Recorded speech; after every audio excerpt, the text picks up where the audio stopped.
On April 8 of 2021, something without precedent happened. After decades of license hell and blockage outside Japanese territory, Harmony Gold and Big West reached an agreement regarding the future of both the Macross and the Robotech franchises. In fact, it said that they will cooperate on future projects for the foreseeable future. And why is that super important? Well, that means that after a long time, we Westerners will be able to fully submerge in the amazing world of the Macross saga and everything that it has to offer. And I know what some of you may be thinking, bro, we already have Robotech, what gives?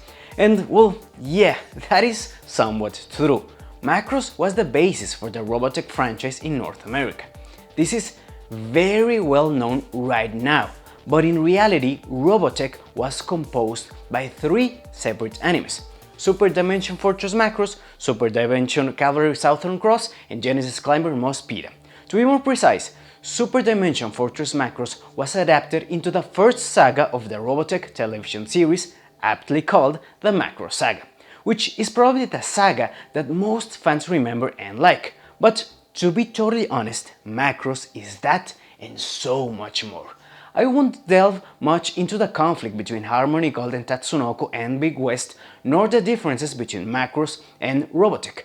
That has already been very well covered in many places, even here in YouTube, and to be honest, I really don't care about Robotech's future.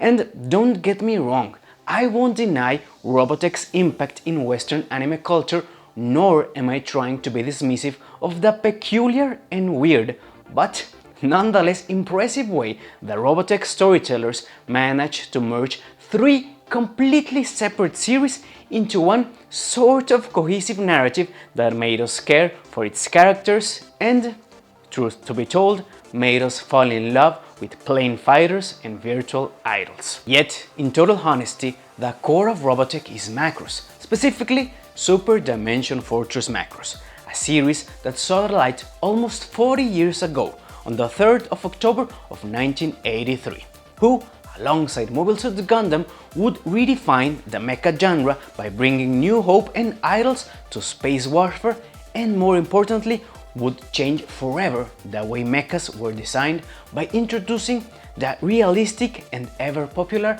transforming Valkyries. Helming the Macross saga is Shoji Kawamori, a pioneer designer who created the BF-1 Valkyrie in Macross and also Optimus Prime in Transformers. Actually, Convoy in Diaclone, but the Transformers Diaclone story is for another time. Macross, and a little later Sega Gundam, popularized the concept of transforming mecha. He was also interested in depicting the conflicts from the perspective of civilians and also breaking the status quo by introducing female officers and female superiors in the military. On the other hand, character designer Haruhiko Mikimoto got inspired by real-life Japanese idols to develop the fictional singer and influencer Lin Minmei, many years before Hatsune Miku and all of the Instagram and Twitch stars. Back to Kawamori, since his youth he was interested in the mechanical design, and there are rumors that say that Macross was originally intended as a parody of Space Battleship Yamato and Mobile Suit Gundam, with the Macross spaceship being directly influenced by the Yamato and the Valkyrie by the mobile suits. Good thing is that they scrapped that idea and went to the complete opposite side. Macross was radically different from other robots or military shows because the story, like Gundam, centered on the human side of the events. Yet, unlike Gundam and actually going in the complete opposite direction, it tried to show us that culture can stop wars, that both sides of the conflict are no different and that both sides deserve to live. For Kawamori, that's the proper conflict resolution, instead of, the total annihilation of the enemy, also known as Tomino's good old colony drop. Anyway, on the Macross Galactic launch ceremony held on the Tamashii Nations 2021 event, a global live show announcing the fact that Macross was soon to be available worldwide, the father of the Valkyries himself, Shoji Kawamori, made an appearance and more or less summarized the themes of Macross. He said that the Macross series is a story about songs, battles and romances, including triangular situations, set in the big space wars. It depicts various relationships among people and the culture shock now known as Yak the Culture. And who am I to contradict the creator of the series regarding its main themes? So, my friends, I'm Absa, and it's time now to explore how those three elements, songs, battles and romances, created the legacy of Macross and how they remain ever relevant and even more important now than when they were first introduced in the OG Macross almost 40 years ago. So let's take a trip way back in time, all the way where it all began. I'm obviously talking about Super Dimension Fortress Macross. And well, you already know this, but spoilers ahead.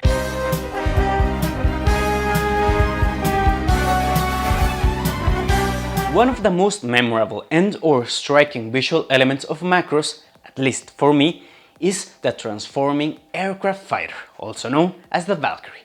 When I talked about Star Saber, I said that as a kid I loved jet transforming robots, and I think that the reason that I found them so striking was because I first saw them in the Macross saga from Robotech. The thing is that they are not normal planes nor robots, oh no. Just as the Minovsky particles justified the in-story need for mobile suits in Gundam, here in Macross, when the military found out about the alien spaceship that would become the SDF-1, they discovered that the humongous ship had accommodations for humanoid giants, which we would later know as the Centrali. That meant and in-story justified the development of a weapon that would enable human soldiers to fight in equal terms against the giant aliens. And since in our world jets are the most advanced and versatile military vehicle, and well, Shoji Kawamori studied mechanical engineering, supposedly aircraft engineering, but I couldn't find anything specific about that, he nonetheless chose aircrafts as the basis for the UN Spacey Defense Force. But the alien threat also meant that the aircrafts needed to be able to fight one-on-one and in close combat against the giants. So the easy answer was a transformation to a humanoid robot called the Batroid mode. Obviously, the plane worked also as a normal aircraft, meaning that it could fly in the air and in the vacuum of space. So that mode became known as the fighter mode. And well, so far so good, right? Nothing extraordinary yet. So what happens when neither the plane nor the humanoid robot are enough? For example, if the soldiers needed to move at high speeds near the ground or on unstable surfaces or terrains, so lo and behold, an in-between transformation that was neither a robot nor a plane was developed and known as the Gerwak Mode.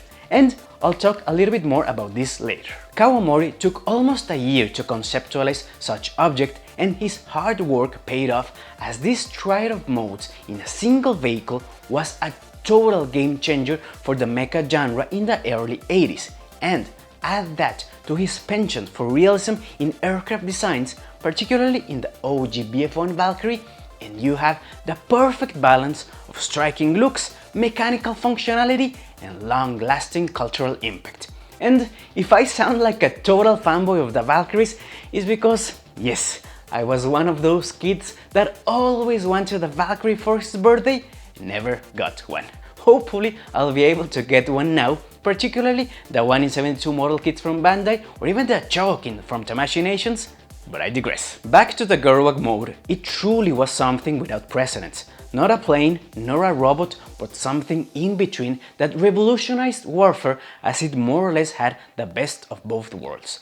An aircraft fighter that had the legs and the arms of the Batroid mode, making it capable of walking and using handheld weapons, but at the same time it was also able to fly and had enough mobility to hover in low altitudes and land on uneven terrains. And truth of the matter is that it looks totally weird in a very good and interesting way.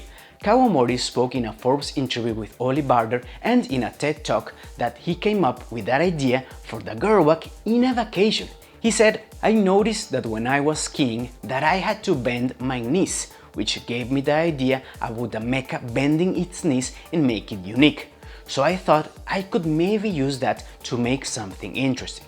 Initially, I thought that doing it like a human would just make the mecha crouch, so I made the knees backward to make a reverse joint that looked more bird-like." This was the birth of the Gerwak. And in case you were wondering, Gerwak stands for Ground Effective Reinforcement of Winged Armament with Locomotive Knee Joint. Moving on to the real-world information, the BF-1 Valkyrie takes its name from the legendary XB-70 Valkyrie bomber, whose complete name is the North American Aviation XB-70 Valkyrie and is actually a prototype version of the planned B-70 bomber that was actually never used because technology moved way too fast. The XB-70 Valkyrie was a nuclear-armed, deep-penetration supersonic strategic bomber for the United States Air Force Strategic Air Command, and it was designed in the late 1950s, but by 1961 the USAF cancelled the B-70 program. And regarding the design, Kawamori based heavily its design from the Grumman F-14 Tomcat, an American carrier-capable supersonic, twin-engine, two-seat, twin-tail, variable sweep wing fighter aircraft. And as a side note, the F-14 first flew on the 21st of December of 1970 and made its first deployment in 1974 with the US Navy, and after more than 30 years of service, it was retired by the Navy on the 22nd of September of 2006. Another important thing to note is the fact that the famed Skull Squadron, led by Roy Fokker and then by Hikaru, is based on the real-life BF-84 Fighter Squadron 84, an aviation unit of the United States Navy that was founded in 1955 and lasted till 1995. They were one of the various squads that throughout time took the Jolly Roger name and the skull and crossbones insignia. Inspired by them, Kawamori gave the same color scheme and skull markings to the Valkyrie used by Roy, and the impact of the Skull Squadron was such that the tradition of using the Jolly Roger's colors and insignia continued in later Macross entries. In fact, the Valkyries would become a staple of the Macross franchise, with each new model more or less resembling real-life fighters and always keeping the three modes available for combat. But the Valkyries are not the only memorable thing about Macross. The Macross itself stood out from the very beginning as this massive ship that could transport civilians and soldiers alike, with a whole city inside it. And not only that, the Super Dimension Fortress Macross, or SDF-1, could also transform. Yes, let that sink in. That behemoth-sized machine, that humongous mechanical ship, had a humanoid transformation. There are a couple of stories as of why the Macross could transform. One of them, which may or may not be true, but it's quite charming, is that the transformation of the SDF-1 was inspired by a reader question in a magazine where Yoshiyuki Tomino was asked whether the white base could transform into a giant robot, and Tomino, being Tomino, answered, "You watch too much anime.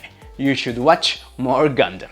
I couldn't confirm if that claim is real, but it does sound like something Tomino would answer. As to why the ship had to transform and why it had to be that big, well, that's because the story needed it to work like that. The original name for the Macross project was Battle City Mega Load or Mega Road, since the translation from Japanese to English could work either as L or R, and that gave the title a double meaning directly in reference to the story plot. Mega Load referring to the ship containing an entire city of people, and Mega Road referring to the long road trip through space back to Earth. Because yeah, in the first couple of episodes, Commander Grobel decides to use alien technology to fold, a way to move through space at a faster than light speed, yet it goes completely wrong and the Macross ends up on the very edge of our solar system, and now they have to return to Earth while fighting with the Centrari. Good thing is that the Macross was home of the Valkyries, because if not, well, that wouldn't be troublesome. The Macross was designed by founding member of Studio Nu, Kazutaka Miyake, a very prolific mechanical designer who has worked in almost all Macross installments and even in other high-profile series like Space Battleship Yamato, Aura Battle Dumbine, and Mobile Suit Gundam Seed Destiny. In another Forbes interview with Barder, Miyake talks about his experience in designing the Macross. This ship, the Macross, was also 1.2 kilometers long, 3/4 of a mile. It's huge. That meant that I had to make it clear to the viewer how big the SDF-1 actually was. I decided to showcase the contrast using something everyone knows the scale of. Then I came up with the idea to attach ships to the arms, such as an aircraft carrier. I came up with the idea to use 2 aircraft carriers catapults above this horn-like bow that had come from the Yamato. So for the other arm, we could use something like an amphibious assault ship as the front gate that opens up. The result of this is that these battles emulate an arm with a hand, and I thought nobody would come up with something like this, but I did. As a designer, I feel I have a responsibility to explain how I thought about this and the idea I came up with. And even though the Macross was very important for the original series and the Plus OVAs, it was not as prevalent as the Valkyries. But Macross-inspired ships did return with more modern renditions, albeit in bigger and smaller sizes like the Battle 7 and the Macross Quarter. These 2 vehicles, the Valkyries and the Macross, were vital for the defense of the Earth against the Centauri, an alien race whose whole purpose in life was war. They even modified their bodies to be bigger, stronger, and more resilient than the Micron counterparts, aka the humans. But I'll talk about that revelation a little bit later. Truth to be told, they were faster, stronger, much more disciplined than the soldiers of the UN Spacey, with access to many more battleships and an arsenal of weapons of mass destructions. Yeah, humanity was actually doomed against the Centauri if war would have been fought the traditional way. However, the Macross had an unlikely secret weapon, an armament so powerful that the Centauri had no way of avoiding, which caused a short circuit in their brains. I'm talking about culture, more specifically, the power of Lin Minmei songs.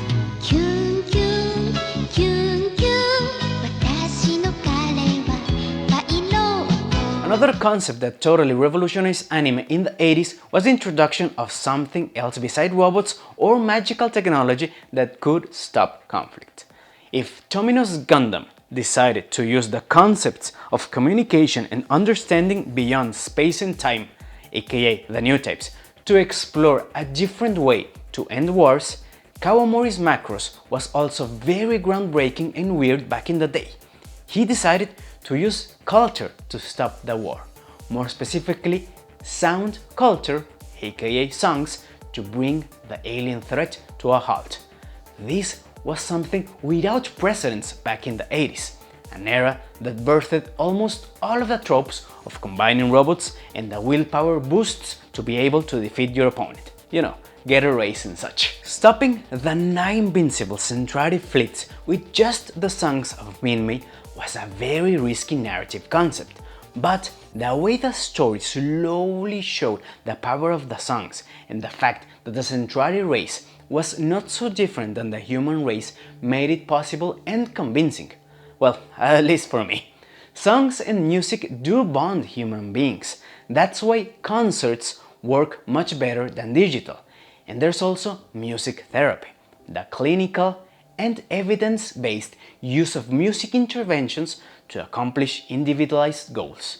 So yeah, a music-based approach to resolve conflicts is a thing even in our world, just not as grand as solving human-alien wars. Back to the songstress, in the TV series notes it said that Minmei's character role is partially based on the World War II song Lili Marlene, and we can even see that the initials are the same.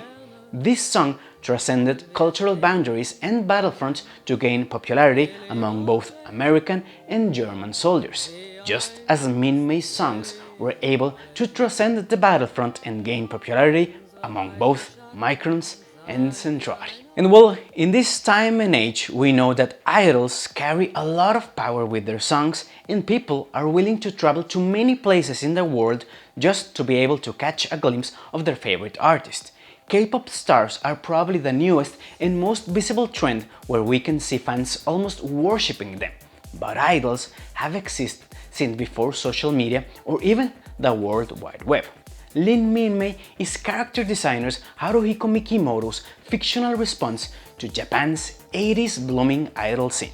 Although never officially confirmed, but actually super obvious if you just know a little bit about J-pop artist history, Lin Minmei's character was probably based on Akina Nakamori and Seiko Matsuda, two of the biggest Japanese singers and former idols during the 80s. When the story of Macross was being developed, Mikimoto was a 22-year-old youngster who was super fan of idol Seiko Matsuda. For the creation of Minmei, he got inspired by the looks of both Matsuda and rival idol Akina Nakamori.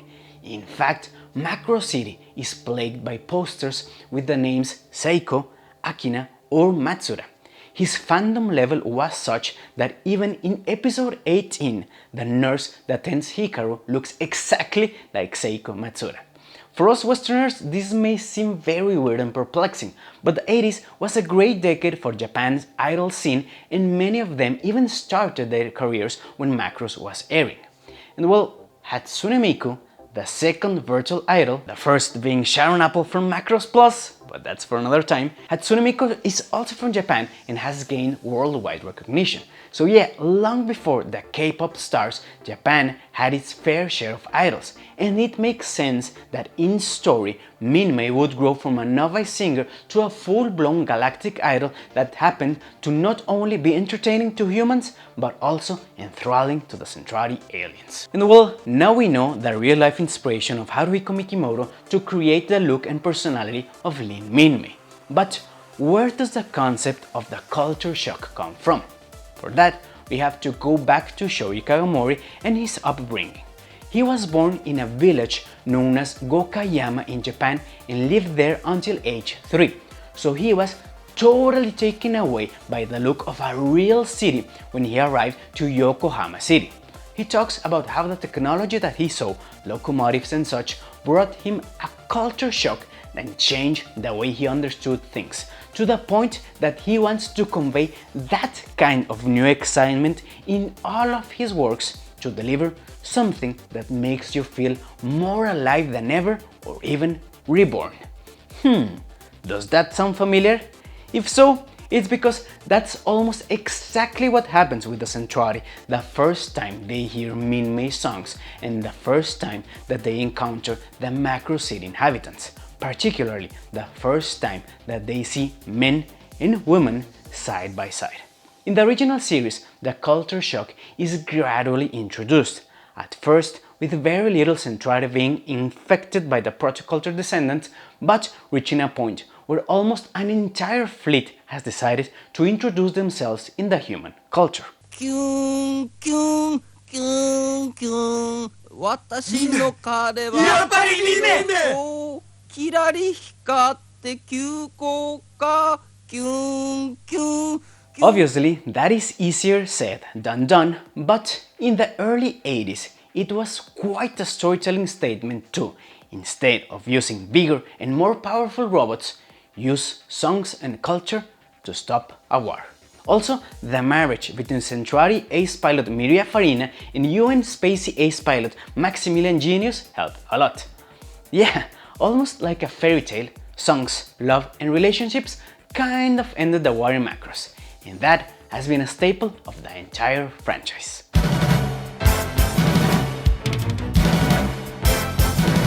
Spoken by the father of the Valkyries, ever since the first Macross series, there have been romances between the cast members, but not regular love affairs. No, that would be too mundane.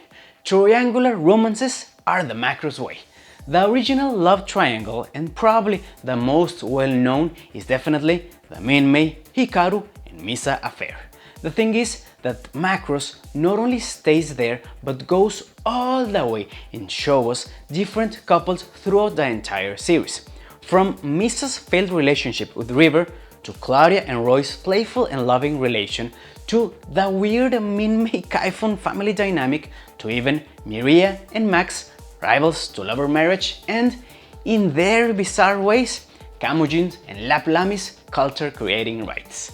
What I found really interesting is that each of those encounters really manifested in an organic way that changed the characters for good. They are never spontaneous nor pulled from thin air. And even though the main relationship and even the whole macro story to a certain extent revolves around Minmei, Misa and Hikaru, slowly we get to know all of the characters' backstories that lead to that romance. Careful attention is placed in character dynamics and growth, and we can definitely pinpoint exact moments where they grow to be a better person by their relationship with others. A great example is precisely Hikaru Ichijo, who starts as a very silly character that got on the Macross purely by chance, but he gradually starts to take seriously his job as a soldier and then as a leader, all while juggling his conflicting feelings for Minmei and later the crossroads between his platonic love for Minmei and his increasing care for his superior Misa, to finally mature and choose Misa, and his duty as a military officer over Minmei and his dream to leave all the war behind. His story is that of a coming of age, but done in such a human way with ups, downs, teenage love interests, death of loved ones, all while becoming a man of honor and respect and choosing the right partner for him in spite of everything. In Kawamori's words, Hikaru chooses Misa because he is no longer ruled by fleeting emotions. But that doesn't mean that Minmei is less important to the overall story. For him, the three characters represent equally important aspects of the new human race. Minmei is the side of humanity which creates culture, while Hikaru and Misa are the side of humanity which protects culture. I never thought of it like that, but yeah, even if it was not stated by the original creator, that declaration makes a lot of sense, and those two sides of humanity are the core of the Macross stories. On the other hand, not only is romance important for the plot, but also bonds of friendship and respect. Max, Kakisaki, and Roy play important parts in Ichijo's life. Claudia and even Minmei play very important roles for Misa, the friend and the rival. Even the relationships that are formed between Macross soldiers and the Britai fleet are something very noteworthy. As soon as the Centrari and the humans learned that they share almost the same genetic code, they tried to stop warring. In fact, ever since the three Centrari spies got contaminated with culture, slowly they started to appreciate the human ways and even understood them as something different but equally important as war. Remember that the Centrari were a race with only war in their minds, so them accepting culture as something useful and important is really a big deal. And as I said before, this is something that I think resonates even more right now than 40 years ago. There's a lot of hate mongering in our culture just because we think that certain ways are better than others, when in reality everything is just as important. Just as the new type myth that emerged from Gundam, aside the cool robots, more than the love drama with cool robots that we may think Macross is about, I really think that the key takeaway from Macross' story, the main Macross message, is the importance of trying to understand the others. Because yes, Minmei's song may have paused the Centrari's warmongering mentality, but it was until Britai and Exedol tried to talk to Global and the others that war truly ended. Miria wanted to kill Max until Max told her that there were other ways, and she did her best to believe it. And yeah, I know that it's not that easy. In fact, another great thing about the series is the fact that they show us that understanding is not always enough, but you still have to keep trying. After the end of the war, 2 years passed and some Centrari started to live on Earth, but they had so ingrained their warlike ways that despite their best intentions, they still started fights and conflicts because that was their nature. Some could adjust better, and others were eager to hear that Kamujin still wanted to destroy the Macross and were willing to stop doing whatever they now did to return to their original warlike behavior.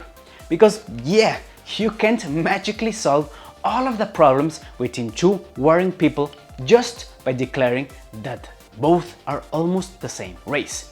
You can't undo years and years and years of conditioning and rituals with just one statement. But hey, someone has to start, and maybe in the future this will be the new conditioning. Maybe the sum of two or more cultures instead of the deletion of one or more cultures is the best way to accept a reality and live our lives. Maybe. But I don't know, I'm just a fan of cool robots shows that have a very deep underlying message from their authors. Except Eva. I have my opinions about Eva, but you get the point. Anyway, I really liked the original Macross. It was a super refreshing pause from all of the conflicts of Universal Century. And you know what? I'm going to continue exploring the whole Macross franchise. Hopefully, all of the movies start to appear in cinemas just as the Macross Plus movie. And speaking of movies, next time I'm going to explore the movie that had so much impact that it was used in story as a dramatical reinterpretation of the first Space War. I'm talking about the legendary Super Dimension Fortress Macross. Do you remember love?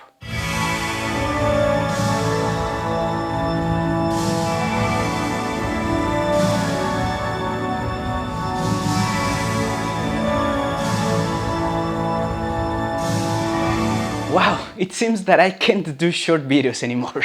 I hope that you like my exploration of the original Macross, the one that introduced the legendary Valkyries and the love triangles and all that good stuff that Macross is now known for. I enjoyed the series a lot. Even though it's just like 3 or 4 years younger than the original Gundam, its pacing and rhythm is much better. And speaking of Gundam, don't worry, I'm going to continue with the explorations of that universe or universes if I ever decide to expand my videos from Universal Century into alternate continuities. And also, I am really thinking about getting into figure and model kit reviewing, but not in the traditional way of checking out the articulation or the accessories or any of those stuff. I find those kind of reviews not so interesting. I would like to talk about the mechanical design and how it translated from the original 2D drawing to the final 3D product. If you know any kind of reviewer that does that kind of videos, please leave it in the comments to check them out. And as you may or may not know, my name is Absa, and we can continue the conversation over at Twitter, where you can follow me at Absolonicas, and on Instagram, where I post pictures of my figures, my cats, and sometimes even myself.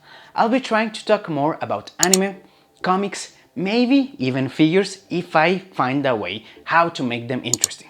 But till next time, always remember that in fiction lies power. So let's use it to forge a new type of story, our hero's journey.